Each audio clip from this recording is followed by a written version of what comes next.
Hi, and welcome to part 3 of our look at the DMX1057XR Exelon 10.1 inch floating screen radio. In this last part, we're going to be talking about installation, getting it into the car. If this is your first look at this video, please go back and watch part 1, where we talk about all the inputs and outputs on the back of the radio, and part 2, where we talk about all the features built into it.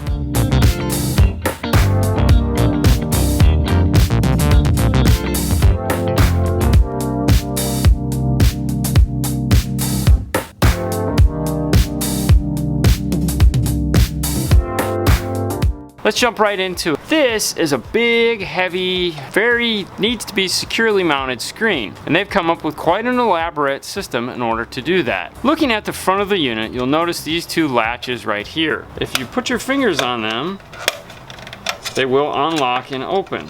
Behind them are a couple screws. Also, if you flip it over, you'll notice these screws here. This has to do with sliding the unit out. Remove these 4 screws.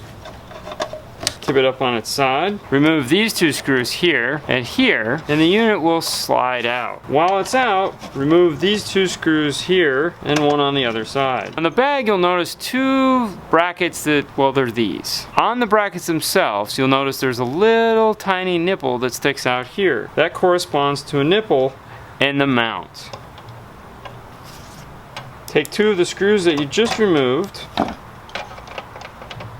screw them into place, tip it back up, push down on the unit until these sit firmly against the back. Grab the 2 screws that you removed previously, screw them both in, turn the unit onto its back, and you'll notice there's 2 new pairs of screw holes located on the bottom. Reinstall the screws, flip it back over. In the bag, you'll also find these covers here. They are the replacement for these thin ones. Lock one into place,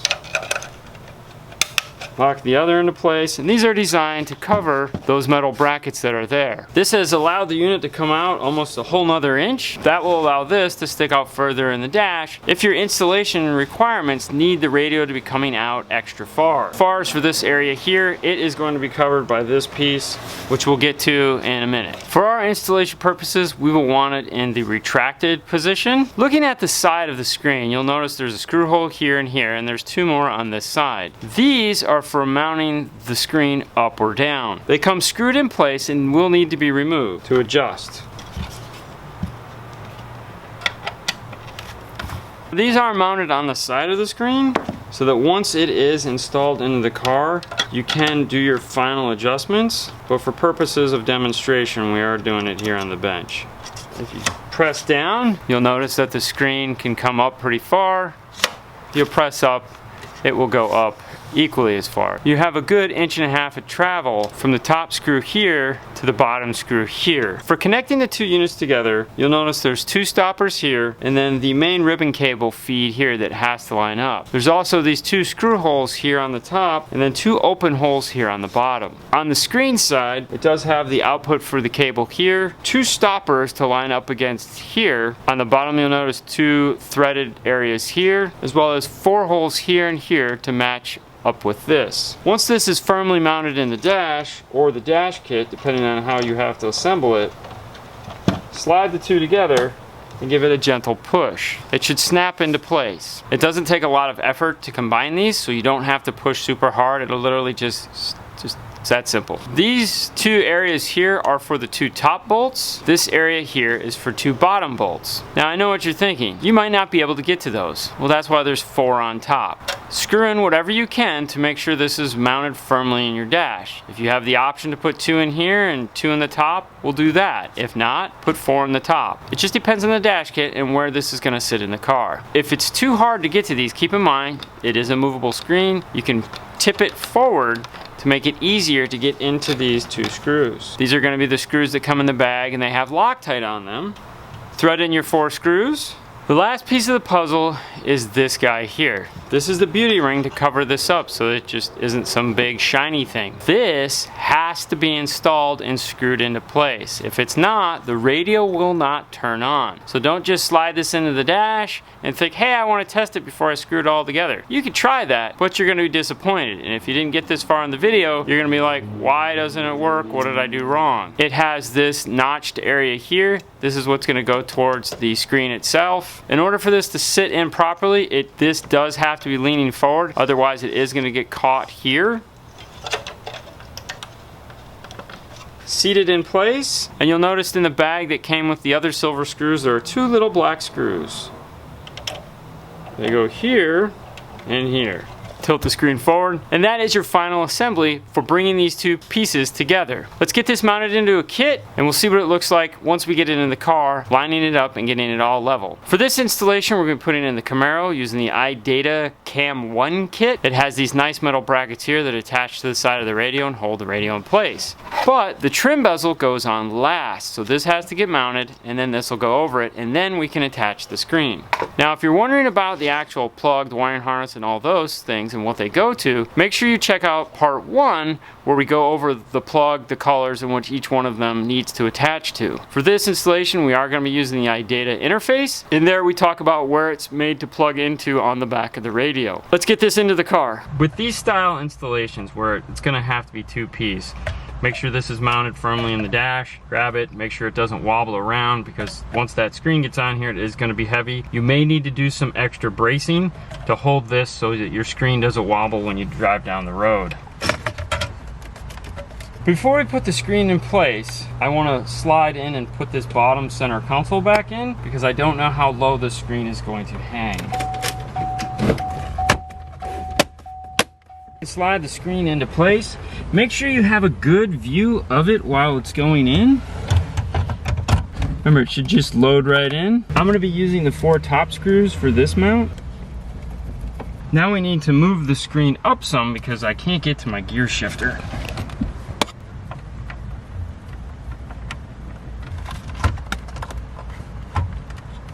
I think for this, all the way up is probably going to be the best place for it. With all the screws in place, I need to add in my back beauty panel. Fold the screen forward so you don't get caught on the lip. And that is the last step there. In this installation, you might be thinking we've skipped a step because we're doing the iData RR, but we're doing the RR2, which at time of filming, we're at part of a beta, which allows us to flash it wirelessly. By the time you're seeing this, that might be available for you to have. If it's not, you can do it from your Windows or Mac laptop easily enough. With the new RR2, we have an iPad. Maestro RR2 is paired. Let's tap it. Get this cool EQ. We're gonna select flash by vehicle. Pick the year, the make, model, your steering wheel.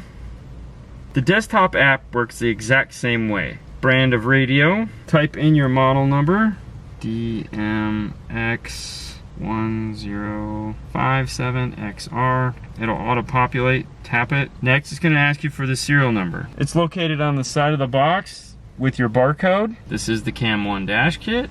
Continue. Things that we can add to it. This is the box where you want to check off all your things that you're going to be using. Vehicle information, gauges, advanced camera features. Though I don't have a camera at the moment, I will be adding one, so we'll flash it for it.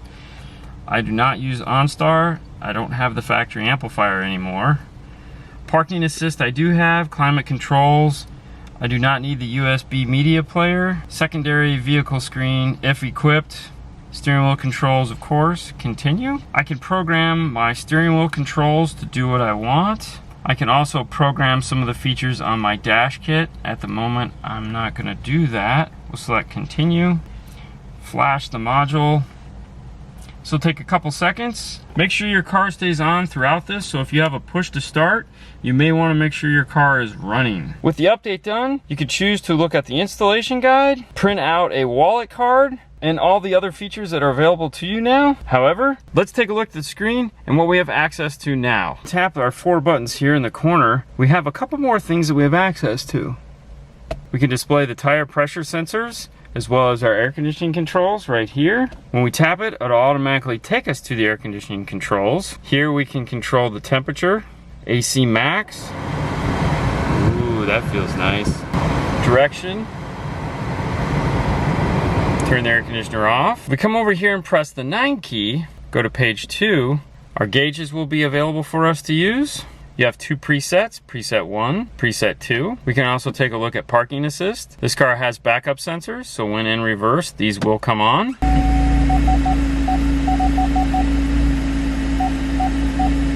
One thing to note about the backup sensors in this, if you've had one of these before, now the car is facing the right direction, and the backup sensors, as well as if you have front sensors, will be displayed in their proper orientation. If you had a camera connected, you could tap here and it would pull up the camera for you. Tap the center of the screen to shut it off. If there is a feature you would like to have on the radio all the time, press and hold, move it into the corner here, and it will pop up. For something like this, that now my climate control is located behind here, having access to it on the front of the screen will make things a little bit easier. Selecting the menu button, going into setup, selecting system, you can now come into your OEM setup, vehicle features, vehicle settings, and all of the settings that were in your car will now be here. Maestro features, select climate, auto display. This is one of the things I like to shut off. If you just do a quick adjustment for your fan speed and you don't want it to automatically switch over, I select off so that it won't do that. What that means is if I press my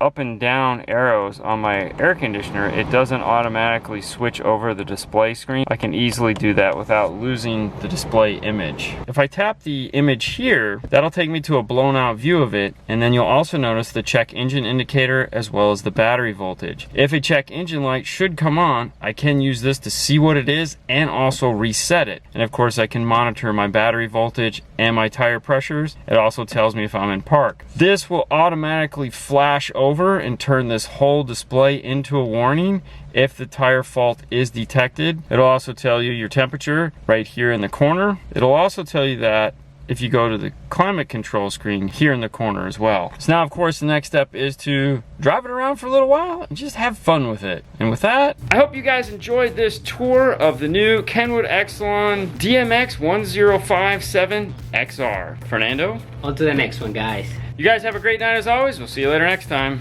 Bye. Bye.